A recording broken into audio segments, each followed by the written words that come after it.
In a dark creepy room, a camera is recording. Jake cries and bleeds with a collar around his neck while the host's voice congratulates him for winning.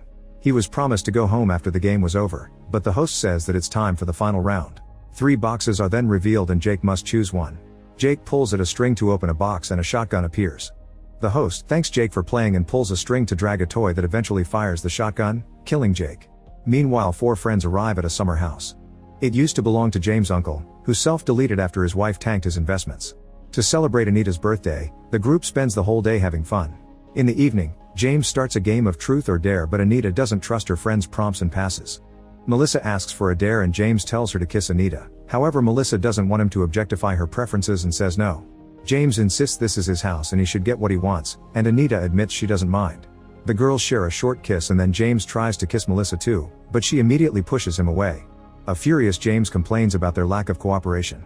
Suddenly they hear a strange noise outside. Matthew thinks it was nothing and they shouldn't worry, but more noises soon follow. Everyone is frozen staring at the back door and James uses the chance to jump scare them. Anita wonders if they should call the cops while James grabs a fire poker and goes to check it out. The others prank him by turning off the lights so he has to use his phone. Suddenly he's startled by a scream, but it's just Melissa, who has sneaked out.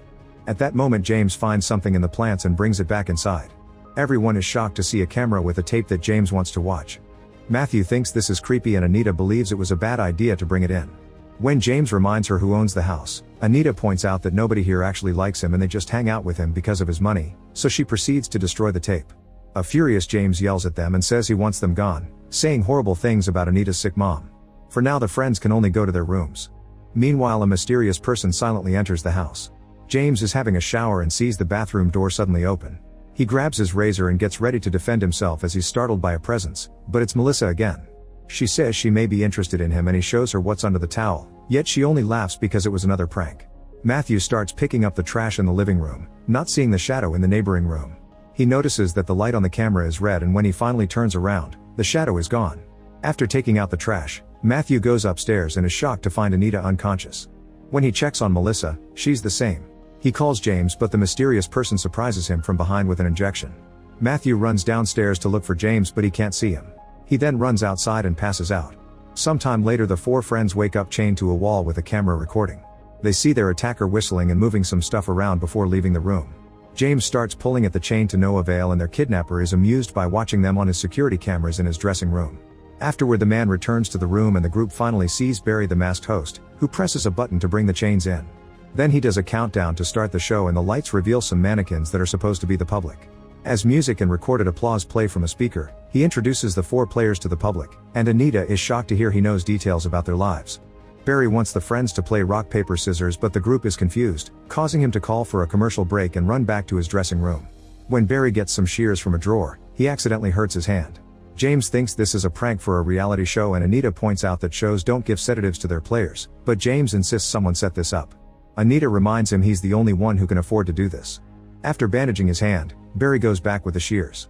He asks them to come forward and makes them play rock paper scissors. The final results are all over the place, so Barry decides to let the ladies play first. He tells Anita that if she defeats him, she can choose a prize.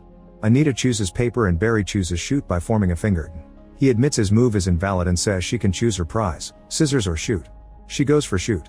Since Melissa did paper during the first round, he makes her open her mouth and uses a card to slash the corners of her mouth. Matthew used rock, so Barry hits him with a rock on the head.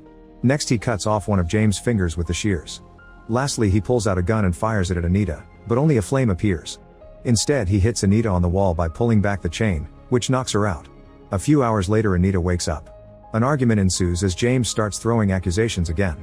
Suddenly Barry comes back and reveals the wheel of pain on the wall. Everyone begs for mercy so Barry says he'll give them a chance with a bonus round. If they confess to the worst thing they ever did, they get to leave or die. He asks James first and when he refuses to answer, Barry hits him in the groin with a cane. James explains he was in a car crash and his father took the blame. The person he crashed into died in the accident because James never called an ambulance. Barry keeps pressing the cane until James says that the victim's name was Ashley. Next Barry puts the cane on Anita's neck to make her talk. She admits that to pay for her mother's surgery she made an adult website and now regrets it. Then Matthew explains he scams people online and has seen everything his friends have done on the internet. He tricked an old couple into giving him their identity but didn't even get the money because he accidentally sent it into a blockchain. Melissa admits that the dog shelters she works for don't have enough money, so she sold some pit bulls to a dog fighting ring, pointing out they would have been put down anyway. Afterward, Barry makes Melissa spin the wheel. The result causes Barry to give him a viewfinder, which she must use to go through some pictures. If she identifies the 3 famous cities in the photographs, she wins. She correctly identifies Paris, and when she passes to the next picture, a needle starts moving closer. The same happens when she identifies New York, but she fails the 3rd one. Barry says he must punish her, however everyone convinces him to give her another chance. Melissa uses the viewfinder again, and as soon as she presses the button, the needle stabs her eye. Everyone panics and refuses to spin the wheel, so Barry does it for James and gets his favorite. He grabs a drill and explains he should chase James around the room, but he doesn't like the guy because he talks too much. So he flips a coin and James ends up winning. Then Barry puts the drill in Anita's hand and tells her to drill Matthew's ear. If she doesn't, he'll drill Melissa and James. A countdown begins, so Anita has no choice but to drill Matthew's ear, leaving him in unbearable pain. She drops the drill when she's done and it breaks. Barry yells at her in anger and says she broke the rules before taking the tape from the camera and returning to his dressing room. He puts some tape on the videotape and writes Matthew's name before adding it to a pile of the same thing. Moments later, Barry returns to the room and announces that this round is a bit different.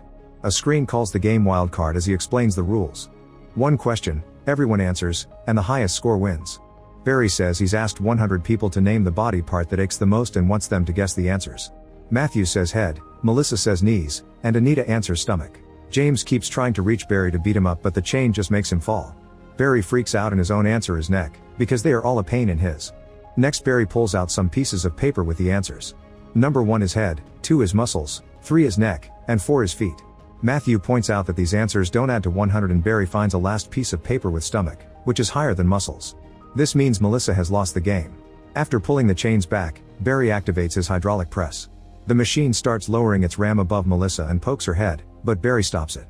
He announces a bonus round and asks the others if they want to change places with Melissa, but they refuse.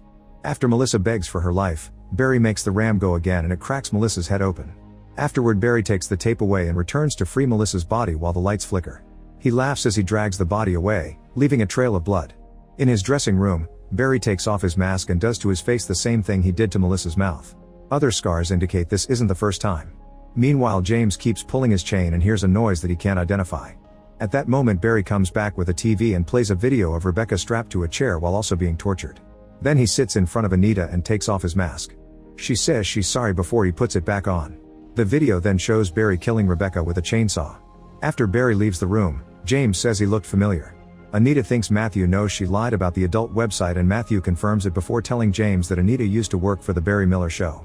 James blames her for everything and demands an explanation, so Anita talks.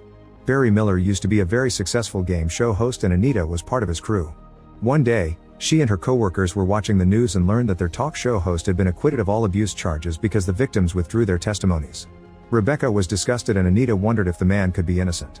Jake said that one of the victims was driving a new car, so probably all the victims got paid off. Rebecca pointed out that companies got rid of old creeps to save the channel from looking bad and that she heard that Barry was a predator. Whoever caught him could get lots of money, which would be enough to pay for the surgery for Anita's mother. She claimed that Barry grabbed her once and because she didn't play along, she wasn't promoted. Jake thought she was lying. Their conversation was interrupted when Barry came to their table with cake for Anita and made everyone sing the happy birthday song for her. When Barry touched Anita's shoulders, Rebecca freaked out and asked him to stop touching women, creating a very awkward moment. Sometime later, Rebecca and Jake convinced Anita to file a complaint with Human Resources. They immediately offered to pay her well in exchange for her signing a non-disclosure agreement and leaving the company. In the present, Barry comes back and James says he shouldn't punish him, only Anita. In fact, he offers to help Barry with the family money and his dad's contacts. Barry pretends to be excited at the idea of getting his family and show back and says he'll send James' head to his father. Next, Barry brings out the head of the company lawyer to force Anita to eat his tongue. Meanwhile, James keeps pulling his chain and finally gets it off the wall. Suddenly, James knocks Barry down and gets ready to attack with a chain, but Barry presses a button to activate the hidden taser in the chain that electrocutes all 3 players until they're unconscious. Moments later, the boys wake up strapped to tables and notice nasty scars on their stomachs. Barry announces that the next game will be Incision Decision and throws a blade at Anita on the ground before rushing to his dressing room. Using the speakers, Barry tells them that there are 2 keys inside Matthew's and James' stomachs. To leave that room, they need to open the door, so 1 key is enough. Anita says she won't do it, but Barry threatens to abandon them there to die of starvation. James offers to pay Anita well if he doesn't pick him. At first, it looks like Anita is going for Matthew, but she turns around and chooses James instead. She cuts his stomach open and inserts her hand while his body keeps shaking. Once she finally finds the key and James dies, Anita rushes to the door but can't open it. Barry laughs and says that the door is magnetically sealed. He also announces that the last man standing wins and frees Matthew from the table. As he grabs the blade, Matthew points out that they can't both leave because there can only be one winner. He says he loves her and kisses her cheek before making her promise she'll win. Then he uses the blade to self-delete. Barry congratulates Anita for winning before releasing sleeping gas in the room. When Anita wakes up, the bodies are gone and the door is open. She enters the dressing room and finds all the tapes about the victims. She also steals the card.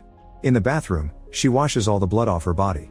In a small bedroom, there is a picture of Barry with his wife and creepy drawings on the walls. Then she walks down the corridor and finds Barry in another room offering to play one last game. A terrified Anita comes in and sits in front of 3 boxes, getting startled when he activates a confetti bomb. Anita wonders if this is all Barry is and he answers that Barry is dead because she killed him.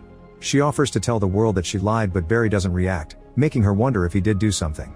Barry freaks out and starts ranting about Anita's actions, then he asks her to pick a box. If she doesn't, he'll kill her mother. Anita finally pulls a string to choose a box and reveals a cake inside. As Barry starts singing the happy birthday song, Anita pulls out the card and cuts Barry's face before running away. She quickly makes it outside and thinks it's finally over, only for Barry to activate the taser and bring her down. Barry explains that each of his facial scars represents a killing, so Anita has already made one for herself. Using the chain, he drags Anita back inside. He pushes her head on the cake and keeps her there for several seconds, but to her surprise there are no hidden weapons. Barry tells her she's allowed to go and that the cake tastes terrible. Suddenly Anita's face starts burning and her eyes turn red. She says that she can't see and yells in pain as she tries to run away again. However, she can barely move and collapses in the corridor, her body squirming until she's finally dead. Barry sits next to her and hums the theme of his show for the camera. A tape shows Barry torturing the talk show host until he admits he did abuse those women, but the company paid them off. Then Barry kills him by hitting his head with a hammer. Make sure to subscribe and turn on notifications so you can watch more videos like this. Thanks for watching.